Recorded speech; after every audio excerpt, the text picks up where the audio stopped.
오늘 말씀에서 일어나서 함께 가자 이렇게 명령어로다가 이야기를 하고 있는데, 일어나서 함께 가자 이것은 명령어로다 되어 있어도 자율적인 명령어입니다.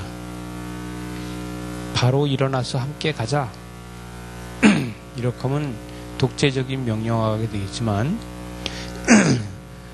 일어나서 함께 가자, 어여쁜 자야 일어나서 함께 가자. 여러분, 이 명령어는 자율적인 명령어라고 할 수 있고, 그러면 우리가 이야기할 적에 구원이라는 게 있어요. 구원. 여러분 잘 아는 이 구원은 명령어입니다. 이 구원이라는 것은 명령어인데, 이 구원의 명령어는 자율적 명령어라고 할 수 있어요. 이 자율적 명령어는 지켜도 되고 안 지켜도 되는 명령어가 아닙니다. 자율적 명령어는 지키기는 꼭 지켜야 되는 건데 시간의 자유를 준 명령어예요. 그래서 이 시간의 자유를 준 명령어, 그래서 구원이라는 것은 누구나 다 꼭 받아야 되는 거예요. 이게 명령어입니다. 그죠? 구원은 꼭 받아야 되는 명령어인데, 그 구원 받고 예수를 영접하는 거에 저희한테 자유를 주셨잖아요. 그죠? 그래서 이걸 갖다 자율적 명령어다 이렇게 이야기해요. 이 자율적 명령어는 우리는 반드시 지켜야 되지만 안 지켜도 되는 게 아니라 반드시 지켜야 되는데 시간의 자유를 준 거예요. 시간의 자유를. 그래서 어떤 사람은 어려서부터 예수를 믿는가 하면, 어떤 사람은 나이가 먹어서 예수를 믿는 사람도 있어요. 그래도 하나님이 죽이지 않고 살려주고 또 예수를 믿게 했다는 거죠. 이게 자율적 명령어예요. 일어나서 함께 가자. 일어나는 시간은 나한테 자유로 다 맡겨주셨어요. 그리고 안 일어나고 있어도 나보고 뭐라 하냐면 어여쁜 자라고 해요. 어여쁜 자야. 일어나도 어여쁜 자고 안 일어나도 어여쁜 자예요. 그러면 안 일어나고 있어도 나의 사랑이고 일어나도 나의 사랑이야. 내가 구원을 받지 않고 지금 교회를 나오지 않고 있어도 하나님이 보시기에는 나의 사랑, 나의 어여쁜 자야. 근데 나의 사랑, 나의 어여쁜 자야 하고 이야기하는 이 사람은, 그 사람한테 하나님은 자유를 주셨어요. 여러분, 어른들이 하는 말 중에서 이런 말을 합니다. 내가 자식을 낳았는데 껍데기를 낳지 속도 낳냐고 그런 얘기를 해요. 근데 그거 맞는 거 아닌가요? 속도 다 난 거 아니잖아요. 그죠? 속도 다 났으면은 엄마하고 똑같이 행동하고 해야 되는데 그게 안 되잖아요. 그러니까 내가 겉을 낳지 속도 낳냐 이렇게 이야기를 해요. 하나님이 하나님의 형상으로 다 사람을 만드셨어요. 그죠? 하나님의 사람으로 다 사람을 만드셨는데 이 하나님의 형상한테다가 각자의 자유를 주셨어요. 그런데 일어나서 함께 가자는 이 명령어는 누구한테나 다 주신 거예요. 이 일어나서 함께 가자는 명령어가 한 사람만 주고 한 사람 안 준 게 전혀 아니라는 것이지. 그 명령어는 누구나 다 준 것인데 그게 뭐냐 하면 구원이라는 것이죠. 그죠? 여러분, 근데 계속해서 하는 얘기는 뭐냐 하면은 하나님께서 이 솔로몬을 통해서, 이 시를 통해서 하나님께서 하시는 얘기는 뭐냐 하면 때가 계속해서 가고 있다는 거예요.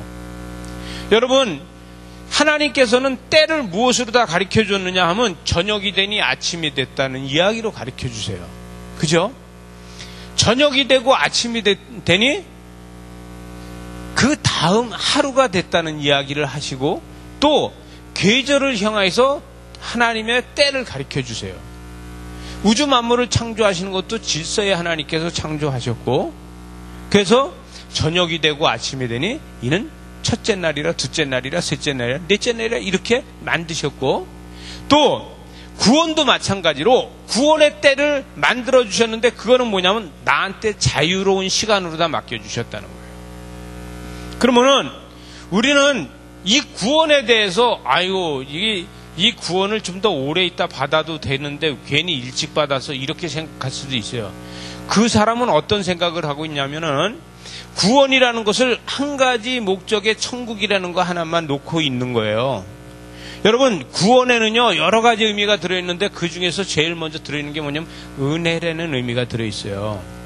이 은혜라는 의미는요, 구원받고 나서 은혜를 덧입으면요, 그 은혜라는 것은 세상 모든 것을 다 갖다 비교해도 그 은혜하고는 비교가 전혀 되지 않는 거예요. 이게 은혜예요. 우리가 받은 은혜는 아무리 세상 것을 다 갖다 해도 비교가 되지 않는 게 바로 은혜예요. 이게 구원의 가치 옵션으로 다 끼워서 오는 게 뭐냐면 은혜라는 것이죠. 그럼 축복은 뭐예요? 축복은 이방신들은요, 축복을 갖다가 신을 섬겨서 받는 대가로 다 생각하고 있어요. 이방신들은 우상을 섬기면서 이 축복이라는 물질의 복이라는 것을, 이걸 받는 것을, 그게 종교처럼 그게 우상을 섬겨서 내가 신을 잘 섬겼더니 받은 복이라고 생각하고 있는데, 예수 믿는 사람은 구원의 옵션으로 다 끼워서 갖다 주는 게 축복이고 옵션으로 다 끼워서 갖다 주는 게 다산이에요. 그래서 자손만대까지 복을 받는다고 하는 거예요. 이거는 구원이라는데 그냥 옵션으로 다 끼워서 온 거예요. 사은품으로. 이 사은품을 갖다 우리는 중요시 여길 때가 엄청 많잖아요. 우리 한국 사람들은요, 또 사은품에 엄청 목숨 걸어요. 저는요, 포인트가 얼마나 중요한지 잘 알잖아요. 주유소에 가서 기름을 넣어도 포인트가 없으면 그 주유소 다시 안 간다 그러고, 마트에 가도 포인트를 적립하고요, 다 해요. 근데 제가 어떤 마트에 갔더니 올 한 2년 동안에 3번 바뀌었어. 그 마트가, 이 양주에 있는 마트가. 그러니까 그 마트에 가서 포인트 적립하라면 안 해요. 포인트 적립해놓으면 여기 사업자 바뀔 거 아니냐고. 그러고 안 하니까 싼 게 아니면 거기서 안 사고 다른 데 가서 사게 되더라고요. 근데 이게 포인트가 모이는 게 우리가 그걸 축복이라고 생각해요? 그거 아니잖아요. 목적은 뭐예요? 내가 어떤 그 마트에 갔을 땐 그걸 구입하는 것이 목적이에요. 내가 목적을 가지고 가잖아요. 근데 포인트는 그냥 옵션으로다가 붙어오는 거예요. 그죠? 근데 우리가 삶에서 구원받은 사람으로서 물질적 축복이나 다산의 축복은 옵션으로 다 끼워서 오는 거라는 얘기죠. 근데 그걸 보고 사람들은 뭐냐? 아이고, 복 받았네. 아이고, 복 받았네. 아이고, 우리 이경호 집사님 10월 달에 둘째 딸 시집가네. 아이고, 복 받았네. 이거야. 그죠? 이게 하나님께서 주시는 복이에요. 근데 우리는 그게 뭐냐면 구원에 껴쳐 있는데, 오늘 11절의 말씀이 뭐냐면 겨울이 지나고 비도 그쳤다. 이 이야기는 무슨 얘기냐면 하나님의 때가 날마다 이르러 가고 있다는 얘기예요. 하나님의 때가 지금 계속해서 이르러 가고 있다. 구원의 날이 이르러 가고 있으니까 영접해라. 이 솔로몬의 이야기는 실라미 여인 보고 계속해서 뭐라 하냐면 이 영접해라 이야기를 하고 있어요. 여러분, 제가 평생에 청와대를 딱 한 번 가봤어요. 거기 가서 밥 딱 한 번밖에 못 먹어봤어요. 여러분들은 어떤지 모르겠는데, 그러니까 청와대 안에가 궁금했겠어요? 가기 전에 안 궁금했겠어요? 저는 궁금했어요. 거기가 얼마나 철조망 이렇게 쳐서 지나다니고 그러면서도 얼마나 그 안이 궁금했었는지 몰라요. 거기 들어가니까 영빈관에 가서 식사를 하게 되는데, 카페트가 우리 카페트보다 좀 더 좋은 것 같아요. 근데 그 카페트는 통째로다 하나로다가 짜서 왔대요. 그러니까 그 넓은 게 하나라는 얘기를 하면서 그렇게 자랑을 하는 거예요. 그래서 제가 속으로다가 어떤 생각을 하냐면, 박정희 대통령 시절에 박정희 대통령이 이걸 했는데 그때 당시 통째로다 하나 짜는데 얼마나 힘들었을까.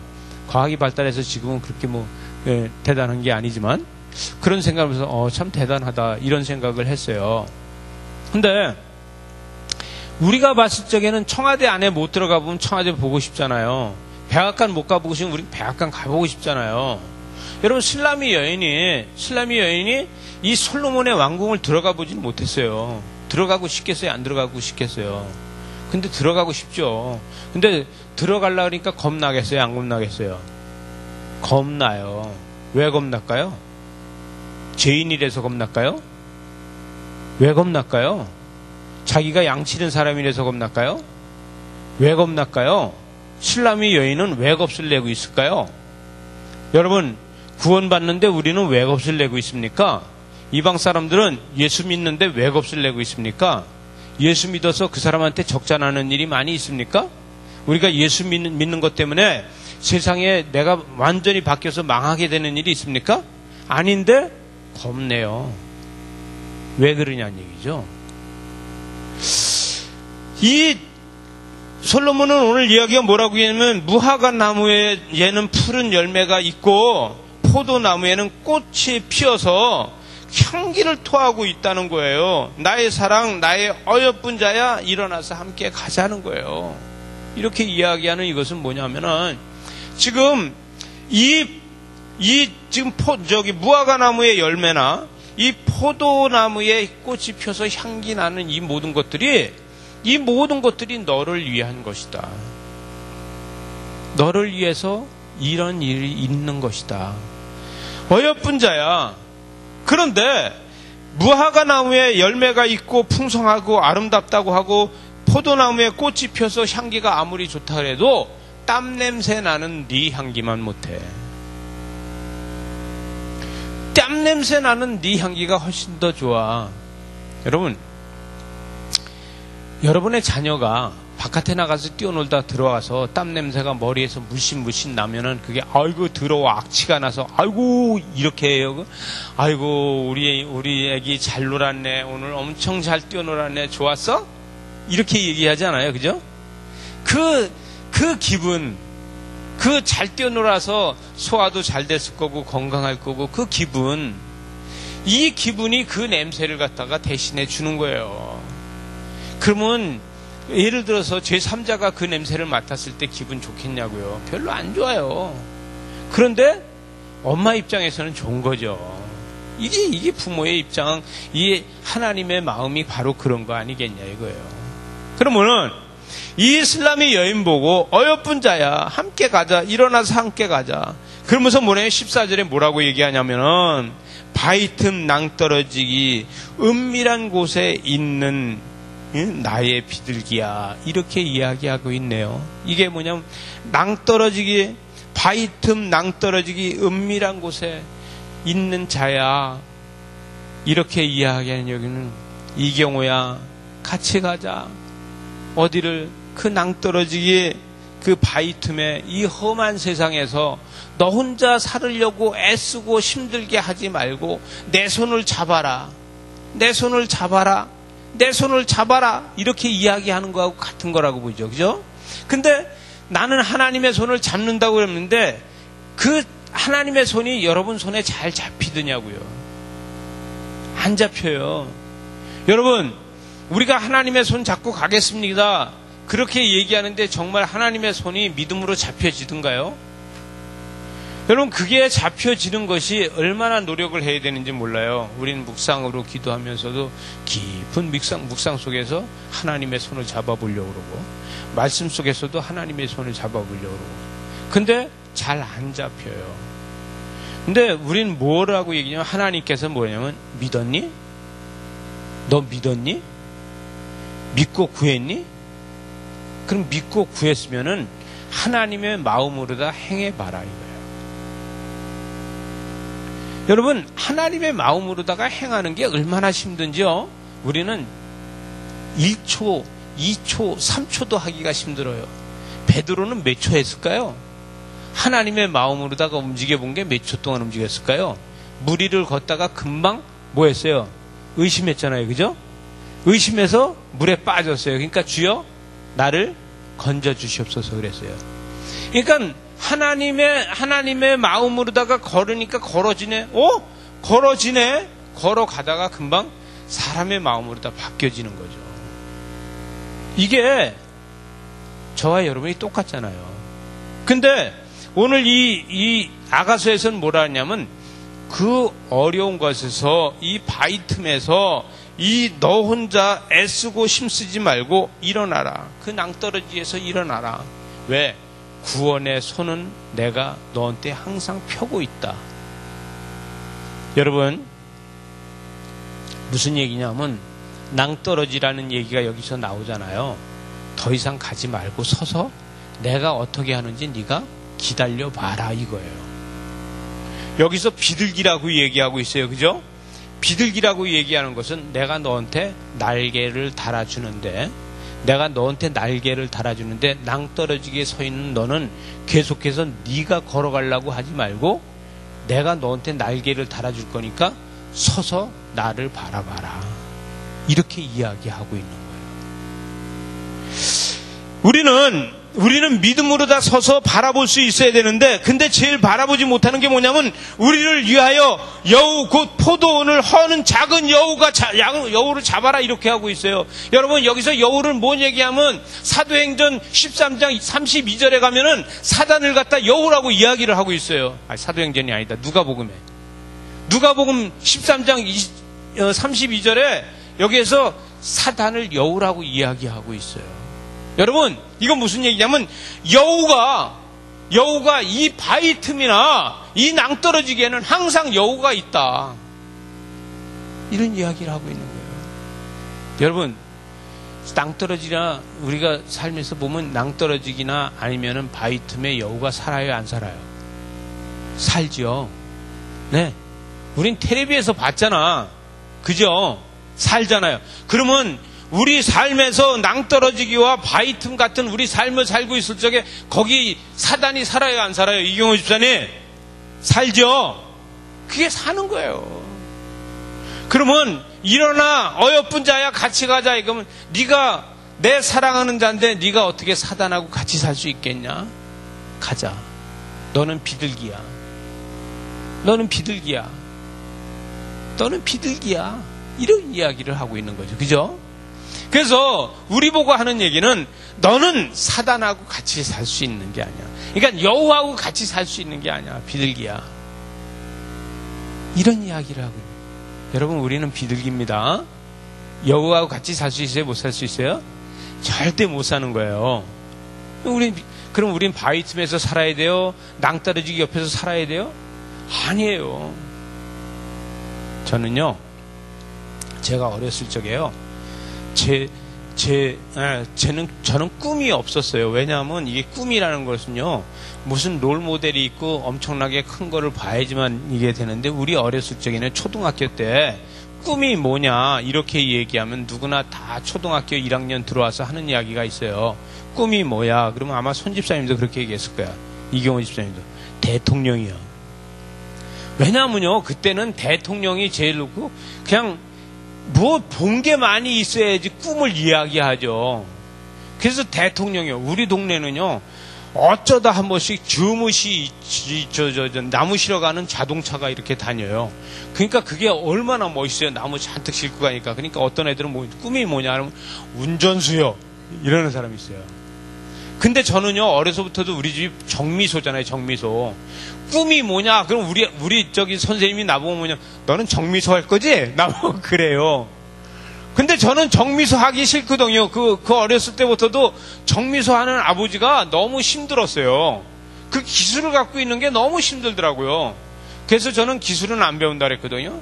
그래서 운전면허증밖에 갖고 있는 게 없어요. 기술이 없어요. 그래서 우리 집 사람이 그래요. 입이 없으면 못 먹고 살 거라고. 그래서 저는 입만 가지고 먹고 살았어요. 근데 제 동생은 의외로, 제 동생은 기술이 좋고 뭘 잘했어요. 근데 우리 아버님이 우리 동생이 크기 전에 방앗간을 노름해서 다 날려먹었잖아요. 그래서 방앗간을 이어받지를 못한 거예요.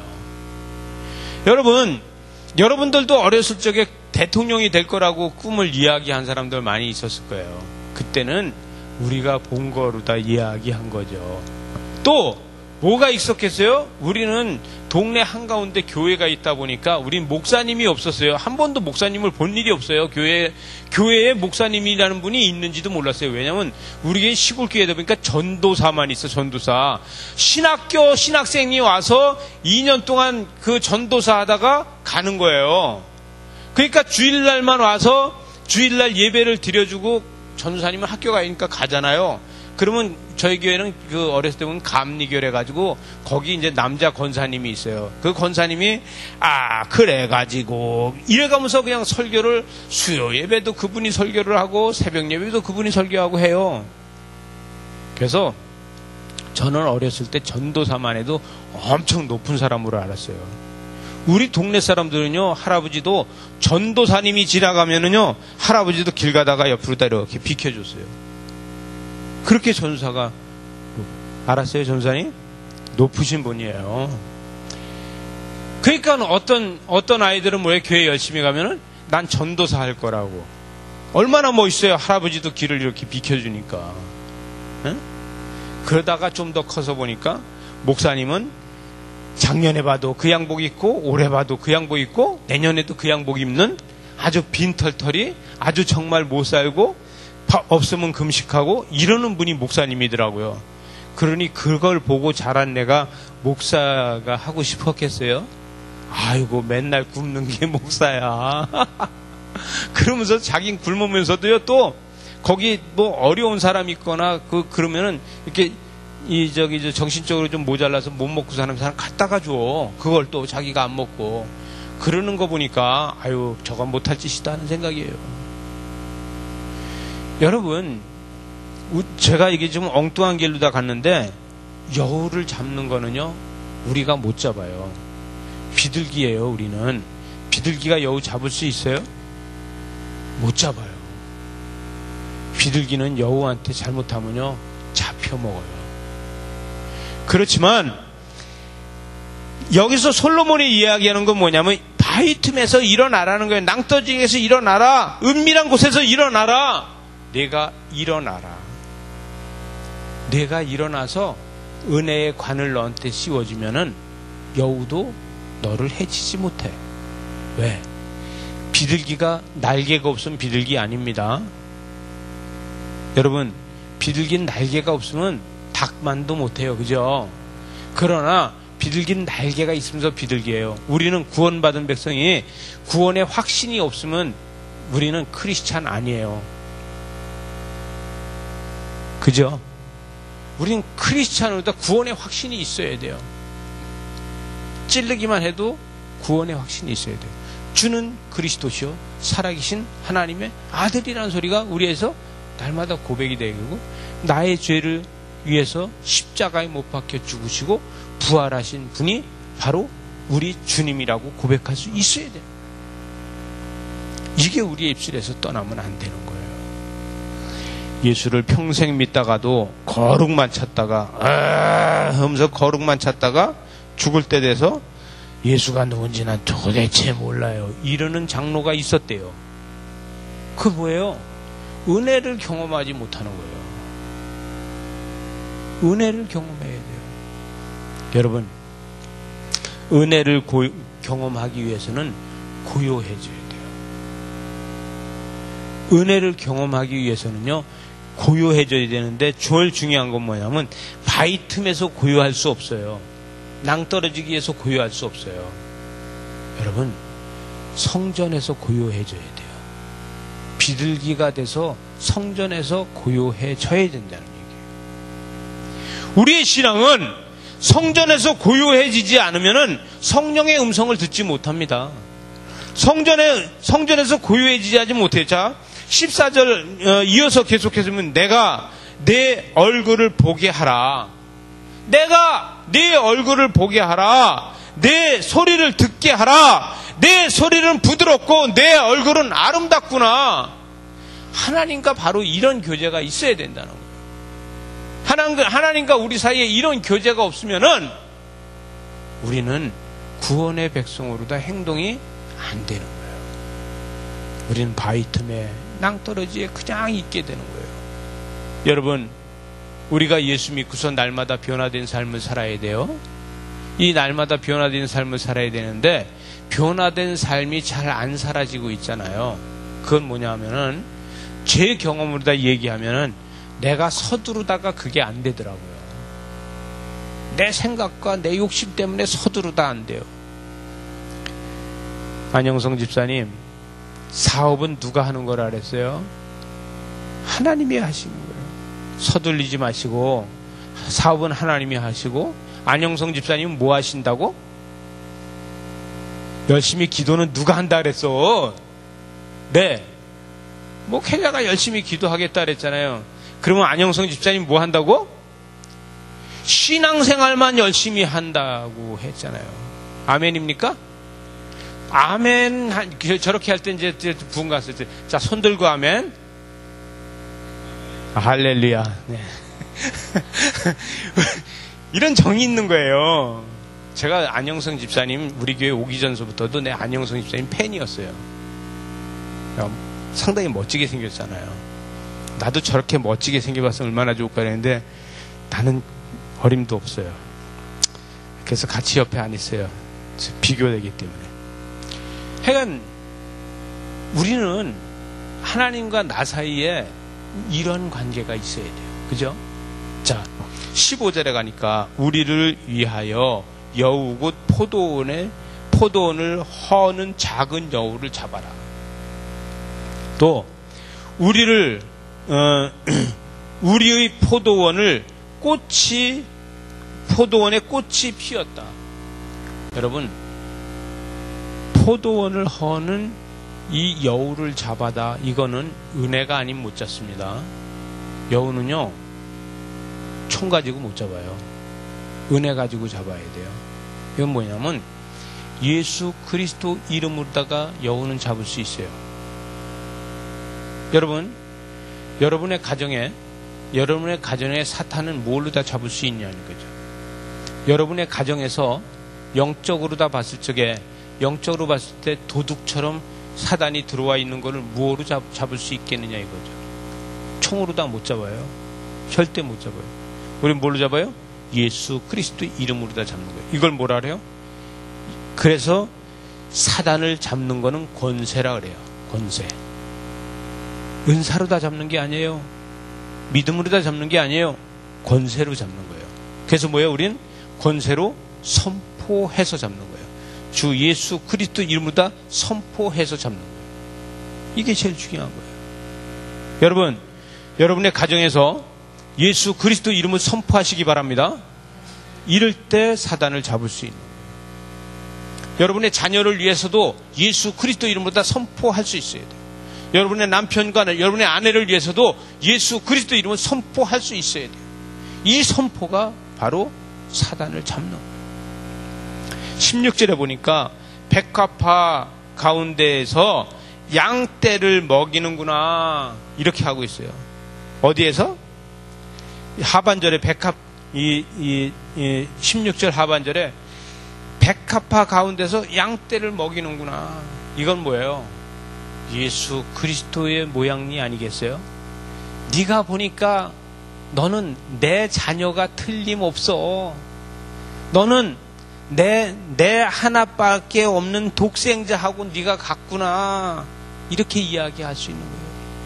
자, 다시 16절을 처음서부터 보면 내 사랑하는 자는 내게 속하였고 하나님께 속하였고 나는 그에게 속하였도다. 그가 백합화 가운데서 양떼를 먹이는구나.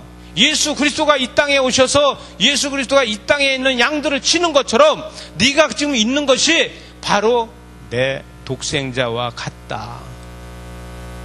여러분, 우리를 독생자를 주고 사신 거 아니겠습니까? 독생자를 주고 사신 하나님께서는 우리 보고 뭐라고 하냐면 네가 내 독생자하고 같다. 이렇게 이야기하는 것이죠. 그래서 다시 이야기하면 내 사랑하는 자는 내게 속하였고 나는 그에게 속하였다. 그가 백합화 가운데서 양떼를 먹이는구나.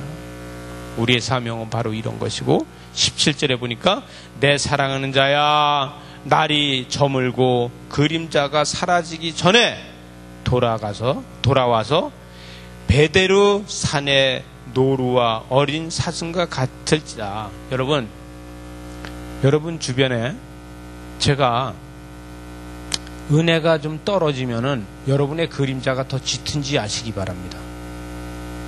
여러분 주변에 내가 신앙생활하면서 은혜가 떨어지면 은혜가 떨어질수록 내 그림자는 더 짙어져요.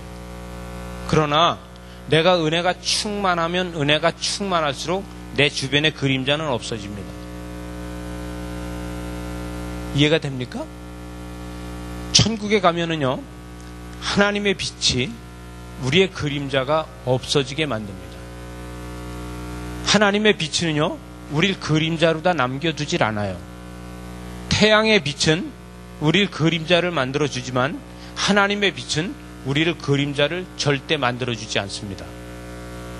여러분, 우리가 믿음으로 다 성령 충만하면 우리의 그림자는 없어지는 겁니다. 그리고 뭐예요? 우린 빛의 사람이 되는 거예요. 이해가 됩니까? 우리는 이런 삶이 사라지는 거예요.